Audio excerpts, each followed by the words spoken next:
Hello everybody, welcome to this video where I'm going to be sharing my experience of a 10-day silent meditation retreat. So preface this is just my experience. I'm going to be sharing what came up for me, some of my reflections, and obviously a bit logistical about the experience itself. I'm not here to promote, to advocate for anything per se. Everyone's experience will be different, but I'm here to share something which may resonate with someone and people may want to check out themselves, which I'll put the link for below. So, just a little backstory on this. This meditation retreat, it's the meditation which is called Vipassana meditation, which was the meditation the Buddha discovered nearly 2,500 years ago or so, like that. And though it originates, from the Buddha and therefore has ties to Buddhism, it is very, secular or open. People from many different backgrounds, denominations, whether that's atheist, Christian, Hindu, Muslim, whatever. Anyone can do it. And it's 10 days meditating up to around 10 hours a day, and it's in silence, what they call a noble silence. So I did this retreat first 6 years ago in 2018.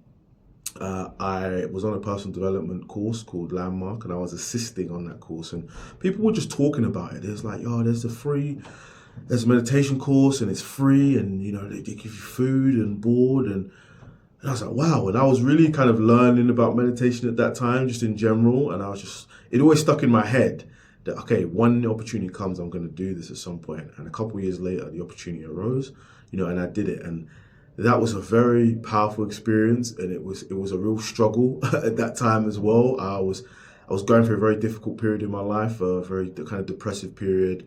I'd been fired from what was my dream job kind of at the time. And I was very in between. I didn't really know where I was going and what I was doing. Now, fast forward to this time, just 6 years later, also over 6 years. It's a very different period of part of my life. I'm very clear. I have so much more clarity on my purpose, my intention, my career, my vocation. There's so much more clarity and movement. Like I'm been working with people, one-to-one in a professional capacity, groups, all sorts of things. So the reason to say that is that I came in this with a different intention and a different energy. And at the same time, the intention still was to slow down. Like I'd been through a lot of changes last year, and I told my friend about this meditation, retreat. She was bang up for it, and I was like, I'm actually gonna apply and go again. I'd been meaning to do like a 10-day. I hadn't done a 10-day, as I said, in 6 years. So I was like, let me go forward and do it, and I did. And the first thing about the experience for me is just the profoundness of it's not just the silence. It's no phone, no books, no anything, like no distractions, or should I say opportunity to distract or to lose myself in something else. It was like just being with myself, and being with all the thoughts that come up. It's like, I can't even concentrate. I'm surprised I'm able to go through life. It was a struggle to concentrate and to stay in the moment and to stay with the breath. That's one of the things that get you to do, is to just observe your breath as it's going in and out your nose. Just observe it, not to force it. Just observe it, and observe it for a bit, and then the mind goes. And it was such an interesting experience with that. The time of everything, you have to wake up early, the gong goes at 4 a.m., and night time is 9:30 p.m. And I like that. I personally actually really like that. I wanted to reestablish that type of rhythm and routine in my life. And that's one of the big takeaways that I get, big thing that really resonates for myself was I do have that discipline in me. I can really pull it in. I can live into that type of schedule. I can live into that type of movement. I have that within myself. And this time around, I really wanted to do the program as much as possible. Fill out or do the sessions as much as possible, because as much as I can be there, I can, except for the 3 group sittings, other times I could get up and walk around and not meditate if no one's there, no one's, No one's there telling me to do it, or you know what I mean. Like it is in with what it is. It is within oneself to choose or not. So yeah, that was very very powerful for me as a first thing. Second thing was there was a real fire that was coming like through me. There was having that time to just reflect on my life. It was like, you've done so many different things, man. Like, and I know it's not to necessarily go with my train of thoughts, but they're coming. It is what it is. And it's like, man, you've done so many things. Like, there's a real like appreciation for my life. That is kind of similar to the first time as well. That is one of the similar overlaps from the first time I did it. Like a real appreciation actually for where I am. Being a transformative leader and coach and entrepreneur, it's like that vision, that ambition. It's like, what's next, and kind of what am I not doing? What can I work on? Sometimes don't cultivate that space to just actually appreciate like how far I have come and where I am at now and the difference that I've made in people's lives. Like, that was a really beautiful experience for me, and to also see like, wow, like there's so many possibilities that are just all around you. There's so many connections that you have, so many people that you know, so many ideas that you have. Like, so much is like flowing through me like constantly.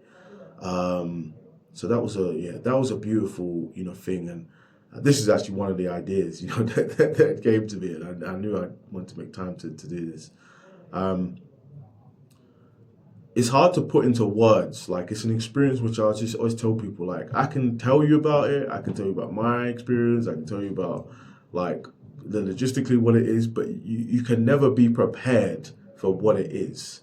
Like, it's just different, but at the same time it's very simple, and but in this world of like technology and this happening and that happening, to have that space to be with yourself is such a powerful thing. And then I even talked about the meditation technique itself, because Vipassana meditation is a very very interesting technique which is focused on like body sensations and being able to be with, whether that's quote unquote negative gross feelings, pain, or whether that's even like beautiful feelings, being aware and equanimous, like being non-reactive, right? So the source of suffering and misery is being reactive to what happens. So not that pain won't come, but being reactive to it, either trying to avoid it or trying to go into it, trying to will your way through it, like how that actually creates even more misery. And for me, it's a big insight just in life, that like there's maybe a situation that I feel uncomfortable in. It's a conversation I want to have, that when I'm avoiding it, I'm actually making it even more. I'm actually I'm enlarging it. I'm prolonging it, because whether I go into that conversation and someone says something I don't like, and I might feel fear, anger, sadness, whatever, like it's gonna pass away. They call it anicca, like the law of impermanence. Everything rises, everything passes away, everything comes, everything falls. Like that is the law. That's the law of nature. There's a talk in the evening. It's called a discourse, and the teacher S.N. Goenka, he shares, some it's real life stuff, life wisdom, all sorts. He's an incredible storyteller as well. Very very funny. I related so much more this time. I think I heard things this time I didn't even hear before. And everything he's sharing, it's from his perspective and his point to a truth. But he said it at the end: you take what you like, you throw the rest away. It's not like an ultimate truth, and it's not like, oh my god, is this going to conflict with my beliefs? It's like, take what you like, throw the rest away. I really came in this as well differently. Like, I was not attached to this, to doing this. At the end of it, you can practice the meditation, right? That's where it comes in. I'm not actively practicing it with that level of consistency, because that's a choice I make. There's other practices, that I do. I may choose to, and I have learned that. Spent those 10 days, I have learned the essence of the technique and how to meditate in that way, so I can do that, and that's a beautiful thing.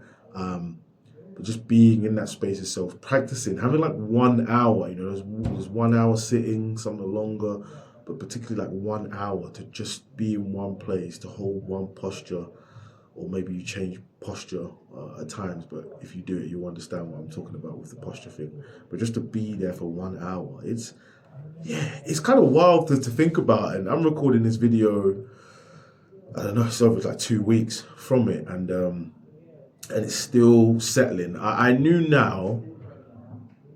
now that change happens in the formless, and the ripple effects come into form, right, with action.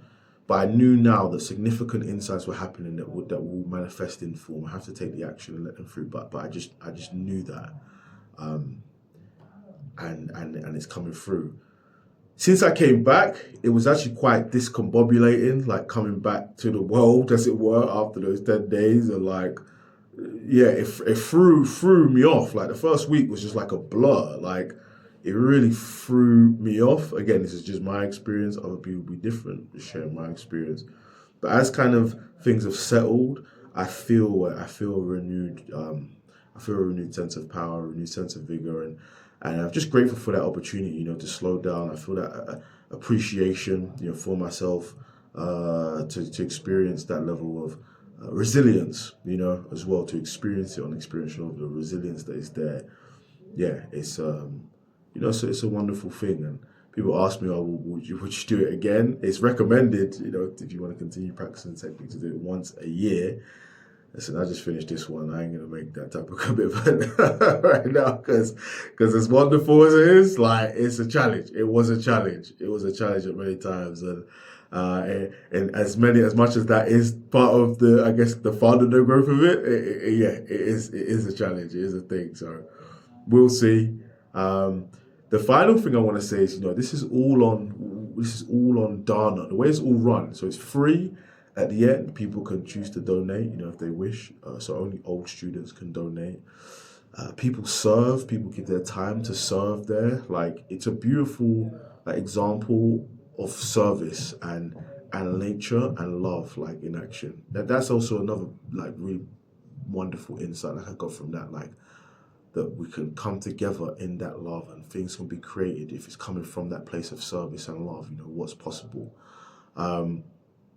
And yeah, and it's it's an incredible experience. So as I said, I'll put the link below. This is just my experience. If you want to check that out for yourself, I'm just going to put the UK one, of course, but you can find they've got centres all over the world. If anyone wants to drop a comment below, any other questions, drop that below too. And thank you very much. Much love. Take care. Bye.